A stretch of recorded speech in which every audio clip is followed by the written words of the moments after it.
Iya, ngomong. Pembukaan.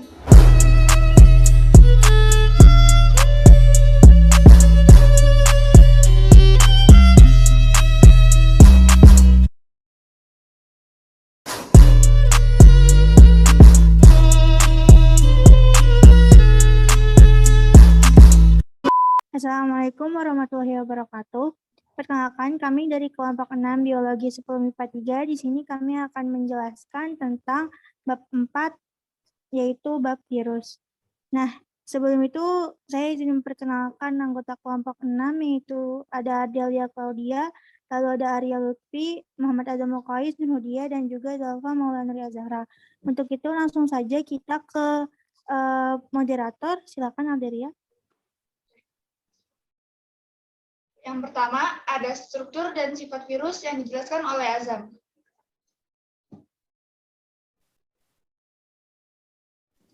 Ya, baik. Terima kasih, Ardelia. Izin mengambil alih. Ya, Assalamualaikum warahmatullahi wabarakatuh. Di sini saya akan menjelaskan yang bagian A, yaitu yang berjudul struktur dan sifat virus. Sebelum kita ke materi inti, mari kita flashback sebentar ke kata virus. Nah, kata virus ini berasal dari bahasa Latin, yaitu virion, yang berarti racun. Berarti bisa kita simpulkan bahwa virus ini adalah penyebab dari suatu penyakit. Virus merupakan benda subseluler karena ukurannya yang sangat kecil atau memiliki ukuran ultra mikroskopik. Nah, dia itu rata-rata memiliki ukuran yang berkisar 10 nm hingga 300 nm. Oke, sini kita lanjut ke materi inti, itu struktur tubuh virus. Struktur tubuh virus hanya terdiri atas bahan inti asam nukleat, yaitu deoksiribonukleik acid atau DNA dan ribonukleik acid atau RNA. Bahan tersebut terbungkus di dalam suatu lapisan pelindung yang tersusun atas molekul protein yang disebut kapsid. Setiap subunit protein yang menyusun kapsid disebut kapsomer. Nah, kapsid ini dapat berbentuk batang atau lebih tepatnya itu helix, setelah itu polihedral, dan bentuk yang lebih kompleks. Nah, kapsid yang paling kompleks ditemukan pada Bacteriophage atau phage. Nah, Bacteriophage ini berarti yang artinya virus yang menginfeksi bakteri, misalnya bakteri Escherichia coli yang hidup di usus besar manusia. Phage berarti pemakan atau perusak. Sini berbentuk huruf T. Kapsidnya memiliki kepala yang menyelubungi DNA. Virus mengandung salah satu jenis asam nukleat saja, yaitu DNA ataupun RNA, dan tidak pernah memiliki kombinasi keduanya. Asam nukleat berfungsi sebagai bahan genetik atau gen yang berisi kode-kode pembawa sifat. Oke, sekarang mari kita bahas tentang sifat virus.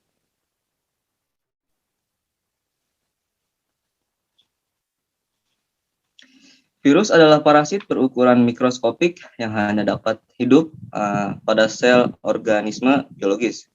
Setiap jenis virus hanya dapat menginfeksi dan parasit pada jenis sel inang tertentu. Beberapa virus memiliki inang yang sangat sempit sehingga hanya dapat menginfeksi satu spesies saja. Misalnya yang tadi itu Bacteriophage yang hanya menyerang bakteri. Nah, ada juga kasus lain, beberapa virus memiliki kisaran inang yang cukup luas. yang dapat menginfeksi beberapa spesies. Nah, misalnya itu flu burung dapat menginfeksi babi dan manusia. Ada lagi virus rabies. Virus rabies dapat menginfeksi beberapa spesies mamalia seperti anjing, rubah, kera, dan manusia. Virus hanya dapat berkembang biak pada sel yang hidup, sel-sel pada embrio, jaringan hewan, dan jaringan tumbuhan. Nah, bahan-bahan yang diperlukan untuk membentuk bagian tubuh virus baru berasal dari sitoplasma sel yang diinfeksi. Nah, hal lain yang merupakan sifat dari virus adalah dapat mengkristalkan diri. Saat virus berada di luar sel hidup, virus mengkristalkan diri. Kristal virus tersebut tidak dapat dikembangbiakan pada media yang berisi nutrisi di dalam tabung reaksi ataupun cawan Petri seperti bakteri. Saat kristal virus tersebut bertemu dengan sel hidup yang sesuai, hidup tersebut akan kembali. Dengan demikian, virus tersebut hanya dapat bereproduksi dan melaksanakan hidupnya di sel hidup atau di dalam jaringan inang yang diinfeksinya. Jika virus berada di luar sel inangnya, maka virus tidak dapat melakukan aktivitas hidupnya. Namun virus tersebut masih dapat menginfeksi sel lainnya. Ya, sekian dari pembahasan materi struktur dan sifat virus. Terima kasih Azam. Sekarang ada materi pengklasifikasian virus yang diterangkan oleh Zalfa. Oke, di sini saya akan menjelaskan tentang pengklasifikasian virus. Telah banyak diketahui bahwa virus memiliki ciri dan sifat khusus. Oleh karena itu, pengklasifikasian atau penggolongan virus tidak mengikuti sistem klasifikasi yang dibuat Linnaeus. Para ahli virologi mulai memetakan taksonomi virus pada 1966 yang terjalin dalam suatu lembaga yang disebut dengan ICTV atau The International Committee of Taxonomy of Virus. ICTV mengklasifikasikan virus ke dalam 4 tingkat takson, yaitu yang pertama ada ordo, yang kedua ada family, yang ketiga ada genus, yang keempat ada spesies.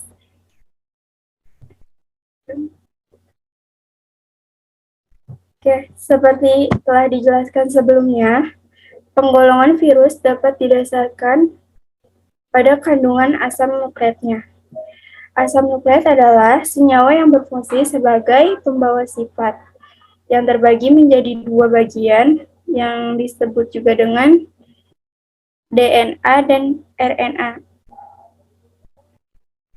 Selanjutnya, berdasarkan jenis sel inang yang diinfeksinya, virus dikelompokkan menjadi beberapa macam, yaitu yang pertama, virus yang menyerang saraf, yang disebut juga neotropik virus, seperti contohnya penyakit rabies.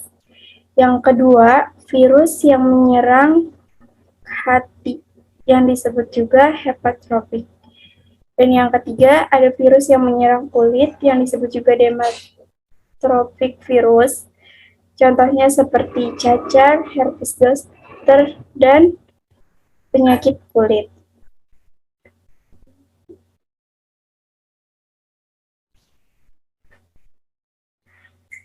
Selanjutnya, yang keempat, ada virus yang menyerang saluran pernapasan yang disebut juga reastropik virus. Contohnya seperti virus penyebab influenza, Staphylococcus aureus, Dan yang kelima, ada virus yang menyerang sel darah putih. Antara lain contohnya seperti virus leukemia dan virus HIV penyebab AIDS.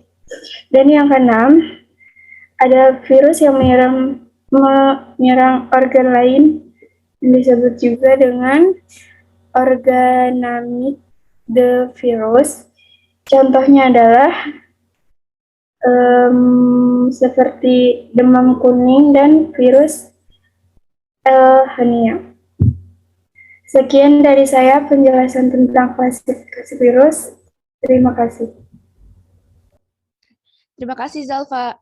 Sekarang ada reproduksi virus yang diterangkan oleh Nurhudia. Oke, terima kasih banyak Kak Dahlia. Di sini saya izin untuk menjelaskan bab 4 tentang virus bagian ketiga, yaitu reproduksi virus. Nah, gimana sih virus itu bereproduksi? Reproduksi itu sama dengan berkembang biak ya. Nah, si virus ini bereproduksi itu dengan cara mereplikasi diri atau membuat salinan dirinya sendiri. Seperti yang kita tahu tadi udah dijelasin sama Azam bahwa virus itu hidup itu membutuhkan inang ya, jadi dia nggak bisa hidup sendiri. Kalau misalnya dia keluar dari sel inang, dia nggak bisa menjalankan aktivitas hidupnya. Nah, tapi di luar sel inang, virus itu tetap bisa menginfeksi sel-sel yang lain gitu. Nah, gimana caranya? Virus itu reproduksi virus itu disebut dengan poliferase ya.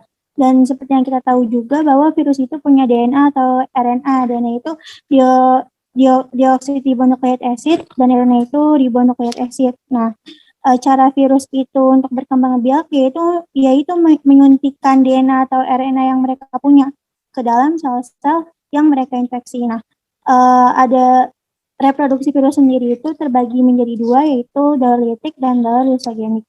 Nah, yang pertama itu ada daur litik, yaitu daur yang merusak inangnya atau lisis. Lisis itu artinya pecah. Nah, fase-fase daur litik itu yang pertama ada adsorpsi, yaitu tadi kan udah jelasin tuh ada struktur virus. Nah, virus itu mempunyai ekor. Nah, ekor virus itu akan nancep ke dinding sel pada masa adsorpsi atau penempelan. Jadi, ekor virusnya itu akan nempel ke dinding sel. Nah, habis dia itu nempel dan menyesuaikan diri, kayak misal, oh ini bisa nih gue jadiin tempat untuk bereproduksi. Nah, si virusnya ini bakal nyemprotin DNA yang ada di kapsidnya itu. Nah, jadi DNA-nya itu tuh masuk ke dalam sel virusnya gitu. Nah, dalam fase adsorpsi sendiri itu kenapa bisa si virus itu kan nempel ya, nah ekor virusnya itu masuk ke dalam dinding sel kan, jadi kayak bolong gitu. Nah, kenapa bisa bolong itu virus itu punya satu enzim namanya enzim lisozim, yaitu enzim penghancur gitu. Nah, lalu habis adsorpsi, nah masuk ke fase injeksi. Injeksi itu artinya pemasukannya, injek. Nah, yang dimasukin apa yang tadi DNA atau RNA. Nah, setelah DNA atau RNA masuk, itu nanti bakal masuk ke fase sintesis, yaitu fase pembentukan. Apa yang dibentuk? Yang dibentuk itu virusnya. Jadi, si virus ini tuh kan sifatnya menginfeksi ya, jadi dia tuh bakal ngambil alih semua DNA-nya si sel inangnya itu, digantiin sama DNA si virusnya gitu. Jadi, nanti di dalam sel bakteri atau sel inang itu udah nggak ada lagi tuh DNA bakteri. Nah, DNA bakterinya kemana? DNA bakterinya tuh diubah jadi bagian-bagian virus kayak kapsid, ekor virus, aktif virus, dan lain-lain. Lalu habis itu masuk ke fase perakitan. Nah, yang tadi itu yang di fase sintesis yang pembentukan kan udah dibentuk tuh semua sel-sel semua bagian-bagian virus. Nah, di fase perakitan itu akan dirakit. Nah, di perakitan ini tuh bakal ngebentuk 1 sampai 200 virus. Banyak banget kan?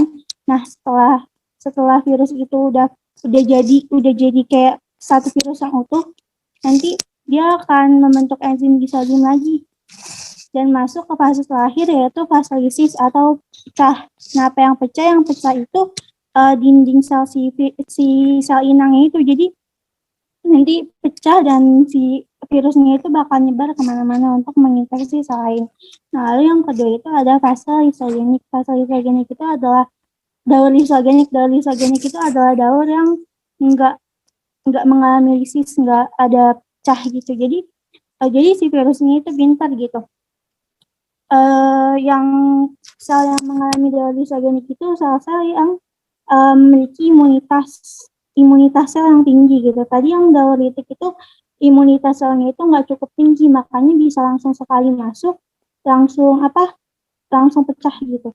Nah, kalau di daur lisogenik ini sel inangnya itu kuat, jadi pas dimasukin DNA itu nggak bisa langsung digantiin gitu. Jadi si sel bakterinya itu punya imunitas sendiri untuk mempertahankan DNA aslinya gitu. Nah, si virus ini tuh pintar, ketika dia itu nggak bisa atau nggak diizin untuk untuk untuk menghancurkan, dia akan menyisip gitu, kayak menyisip ke DNA, sebagian DNA atau 1/4 DNA. Nah, jadi dia itu kayak berkamuflase gitu, kayak seolah-olah dia itu DNA bakteri, padahal bukan, dia DNA virus. Nah, nanti si virus ini kan kayak jadi nyatu gitu kan. Nah, itu si bakteri itu kan akan membelah diri kan. Cara bereproduksi bakteri itu kan membelah diri dari 1 ke 2, 2 ke 3, 2 ke 4, 4 ke 6 dan lain-lain gitu. Nah, nanti dari situ bakteri yang virus yang menyisip ke bakteri itu akan banyaknya itu akan sama jumlah bakteri yang membelah gitu. Nah, lama kelamaan akibat radiasi dan zat kimia itu imunitas bakteri ini tuh akan hilang sehingga akan mengalami fase lisis juga.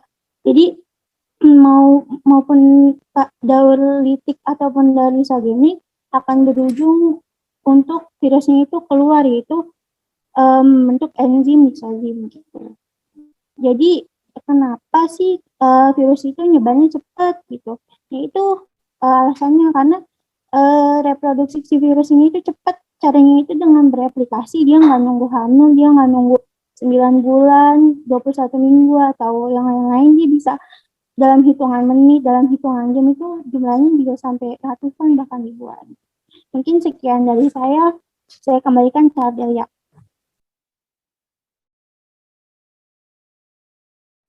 Oke, terima kasih Nurudia. Sekarang materi peranan dalam kehidupan manusia yang dijelaskan oleh Arya.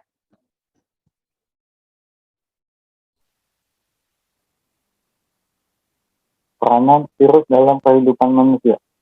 Yang pertama, manfaat virus bagi manusia, yaitu memproduksi vaksin, memproduksi interferon, dan memproduksi antitoksin. Memproduksi vaksin artinya patogen atau mikroorganisme yang menyebabkan penyakit yang telah dilemahkan toksinnya sehingga tidak berbahaya lagi. Interferon merupakan protein kecil yang dihasilkan oleh sel normal sebagai respons terhadap infeksi virus. Antitoksin adalah sebuah antibodi dengan fungsi untuk menetralisir racun yang berasal dari hewan, tumbuhan, dan bakteri. Kedua, virus yang merugikan.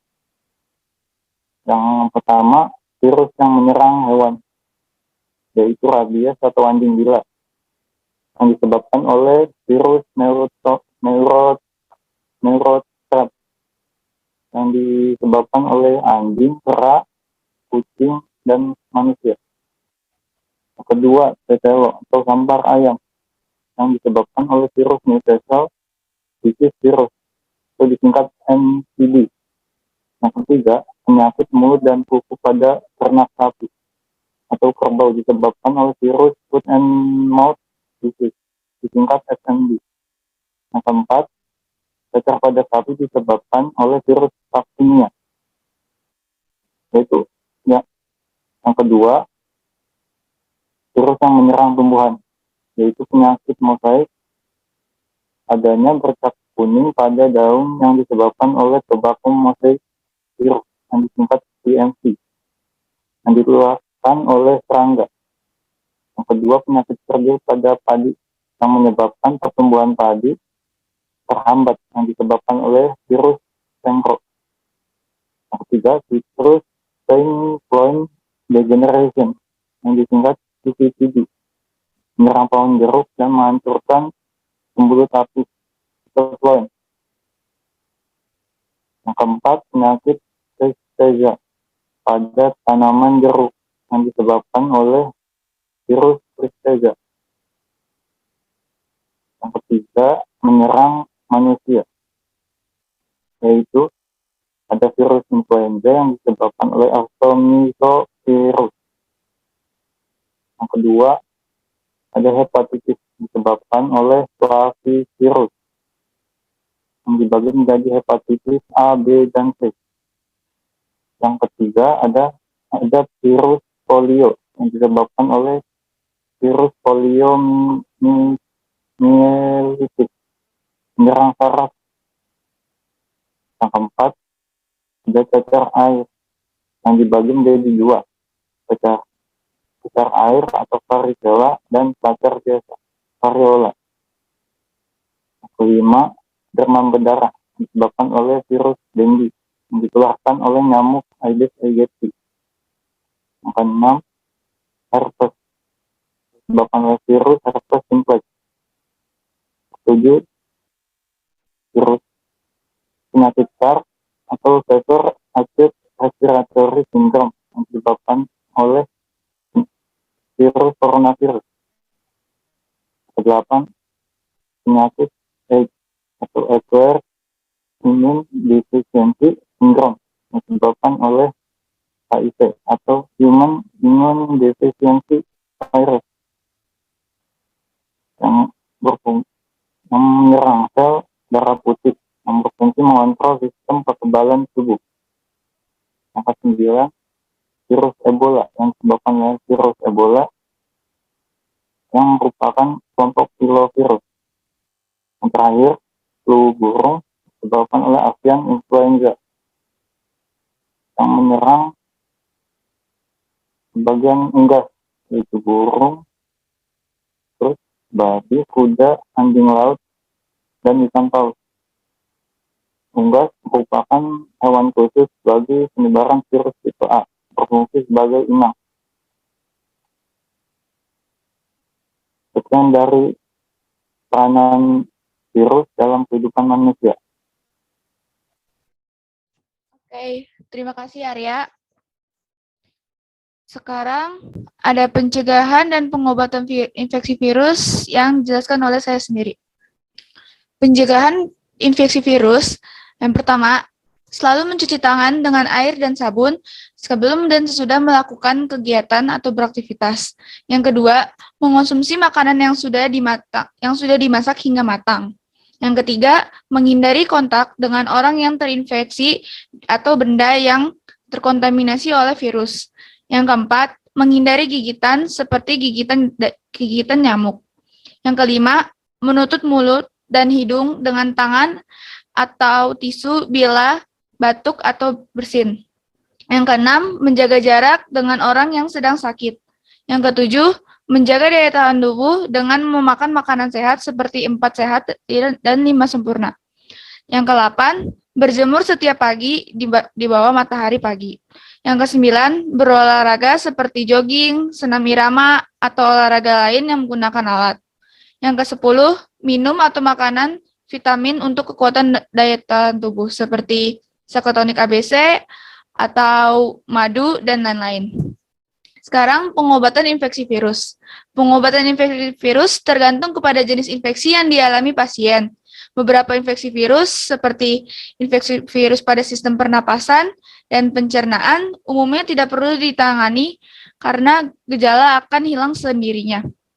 Namun ada beberapa jenis obat tergantung gejala yang dalam pasien, seperti antiemetik untuk mengatasi mual dan muntah, dekongestan untuk mengobati pilek atau hidung yang tersumbat, loperamide untuk menangani diare, pencernaan, dan obat antiinflamasi nonsteroid atau OAINS untuk menurunkan demam dan mengurangi nyeri. Pada kasus infeksi virus seperti flu, herpes, dan HIV, dapat meresapi obat antivirus seperti oseltamivir, acyclovir, dan valacyclovir. Selain itu, interferon juga dapat diberikan untuk penanganan hepatitis B dan C kronis, serta kutil kelamin. Perlu diketahui bahwa obat antivirus termasuk interferon hanya mencegah virus berkembang dan tidak membunuh virus itu sendiri. Interferon juga dapat menimbulkan sejumlah efek samping seperti demam, tubuh terasa lemah, dan nyeri otot. Sekian dari saya penjelasan pencegahan dan pengobatan infeksi virus. Terima kasih.